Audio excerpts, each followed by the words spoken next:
Doutora Denise Albano, pelos acontecimentos, percebe-se que o consórcio entrou numa situação bastante confusa. Quais são os fatos mais importantes que têm gerado essa confusão no consórcio, que os representantes parecem que estão perdidos? Erivan, é tanta coisa acontecendo, é um país numa desordem ética, institucional, econômica, que eu diria que talvez seja sem precedentes na nossa história. Esse consórcio, como se diz, aprontou tanto que o resultado, eu diria que esse momento assim turbulento, tenebroso de nossa história, era até esperado. Veja que nós tivemos no dia de ontem o início da imposição das tarifas sem que Lula sinalizasse qualquer disposição para negociar com o governo Trump. Ele é um arrivista, ele é um fanfarrão inconsequente e que não quer ligar para o Trump porque, de fato, ele não tem o que argumentar, ele não tem o que ponderar. Veja que ele fica com provocações levianas, inconsequentes. Então, temos o início do tarifaço, temos a questão de ontem, uma longa declaração, prestando lá informações relevantes de um ex-alto funcionário do Departamento de Estado, lá dos Estados Unidos, no governo Biden, que confirmou toda a intervenção orquestrada do governo Biden com o Supremo Tribunal Federal, em especial com o então presidente, na época das eleições de 2022, o ministro Barroso, para exatamente interferir no processo eleitoral, no campo da propaganda, no campo da censura. Claramente, houve aí uma orquestração. Esse consórcio, grande, velha imprensa, capitaneada pela Globo, com partidos de esquerda capitaneados aí pelo PT, e o Supremo Tribunal Federal, aparelhado, esse alto funcionário revelou que até recursos, dinheiro do governo americano abasteceu os chamados influencers, influenciadores, essas tais de agências de checagem, para exatamente sabotar o governo Bolsonaro, atacar Bolsonaro. Houve até a declaração desse funcionário de que o ministro Barroso, como que pleiteou para que o governo Biden providenciasse a aquisição de semicondutores para instalar nas urnas eletrônicas, e aí aquilo de eleição não se ganha, se toma, que o ministro Barroso foi flagrado falando, no evento da Uni, ele bradar, nós derrotamos o bolsonarismo, o ministro Sebastião Reis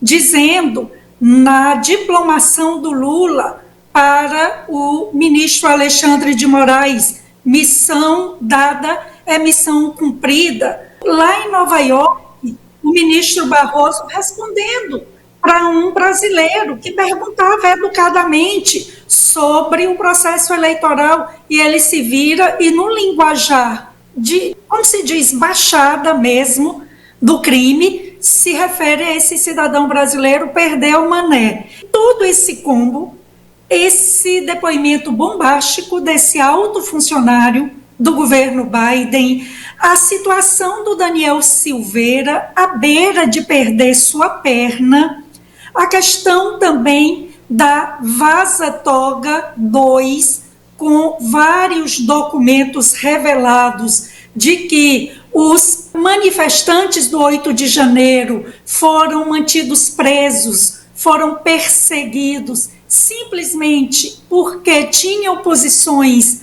anti-PT, porque criticavam Lula nas redes sociais e foram alvo exatamente dessas prisões arbitrárias, desses processos ilegais. Então, são muitos acontecimentos. A Vaza Toga 2, com Eduardo Tagliaferro, que foi homem de confiança do ministro Moraes, quando esteve à frente do TSE na eleição de 2022. E aí, por isso que a gente fala, ali é onde houve o verdadeiro golpe. Essa questão do depoimento desse alto funcionário do governo Biden, revelando, isso sim, a intervenção americana no processo eleitoral brasileiro, lá em 2022, a situação dos reféns do Supremo. Veja que do Daniel Silveira, um mecânico que criticou o ministro Moraes, sentou na cadeira dele, condenado a 17 anos de prisão, enquanto corruptos, escândalos de corrupção, todo dia aí explodem no noticiário. O último é que tem aí fraude em mega licitações de obras lá para a COP, que vai ser realizada em Belém. Tanto descalabro, é tanto acontecimento nefasto vindo à tona, que estamos com o país à deriva, e eu diria que o setor financeiro, lideranças políticas, começam a reagir, porque o país está aí num descontrole absoluto, o consórcio se desmanchou. Veja que jornalistas, praticamente militantes petistas da Globo, foram demitidas, porque estava muito escancarada a militância, principalmente no canal Globo News. Vejam que já temos as 41 assinaturas para iniciar o processo de impeachment do ministro Alexandre de Moraes. A questão dos presidentes do Banco Bradesco e do Banco Itaú, confirmando que vão sim aplicar as sanções no bojo da chamada Lei Magnitsky, e a sinalização de um alto funcionário do governo Trump dizendo que sanções para outras autoridades virão. É isso, o país completamente à deriva, numa desordem total, e claramente a conta é desse consórcio velha imprensa, lulopetismo supremo. Quem contribuiu mais para que essa fervura tenha chegado nesse nível de aquecimento? Foi o Luiz Inácio, o chefe do PT, ou foi o Alexandre Moraes? Eu diria que a responsabilidade maior é dos dois. Eu não eximo Lula de uma altíssima responsabilidade nesse estado de coisas, e eu diria que há aí uma imbricação entre o lulopetismo e o Supremo, com aqueles ministros que fazem o serviço sujo exatamente para manter no poder esse desgoverno. E aí, claro que, por óbvio, a cara, o rosto mais emblemático é o ministro Alexandre de Moraes. Mas a gente não pode esquecer do decano, o ministro Gilmar Mendes, inclusive declarando apoio a tudo que o Alexandre de Moraes vem fazendo. Não podemos esquecer do Dias Toffoli, que está aí anulando tudo quanto é prova de corrupção, não apenas ligada à Lava Jato. Quem hoje escuta falar dos escândalos da roubalheira bilionária dos aposentados e pensionistas do INSS? Está tudo travado por ordem do petista ministro Dias Toffoli. Ninguém mais escuta falar quem está preso, quem está com tornozeleira eletrônica, e quem não sabe que o envolvimento nesse escândalo direto é de sindicatos dominados por partidos de esquerda. O próprio irmão do Lula, um dos principais implicados. O Alexandre de Moraes é o rosto, não é? É a cara mais emblemática.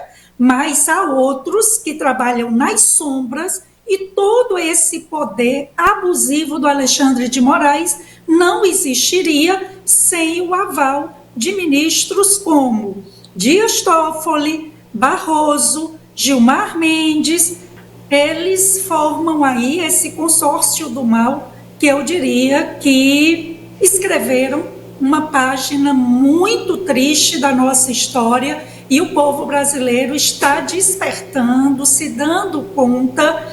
Fico feliz, acompanho alguns veículos da mídia independente e audiências batendo recordes. O povo não quer mais acompanhar essa velha imprensa que mente, que distorce os fatos, que avaliza esse desgoverno. É Revista Oeste, é Gazeta do Povo, são alguns influencers, como a Bárbara do Te Atualizei e tantos outros, com recordes de audiência, e nós, um canal modesto, às vezes ultrapassamos 1.500, já tivemos até quase 15 mil visualizações tratando desses temas, o que mostra que o povo quer buscar informações de qualidade, gente comprometida com a verdade, gente que defende os valores da ética na política, da verdade, da justiça, que é tudo que esse consórcio não promove no Brasil. Pelo contrário,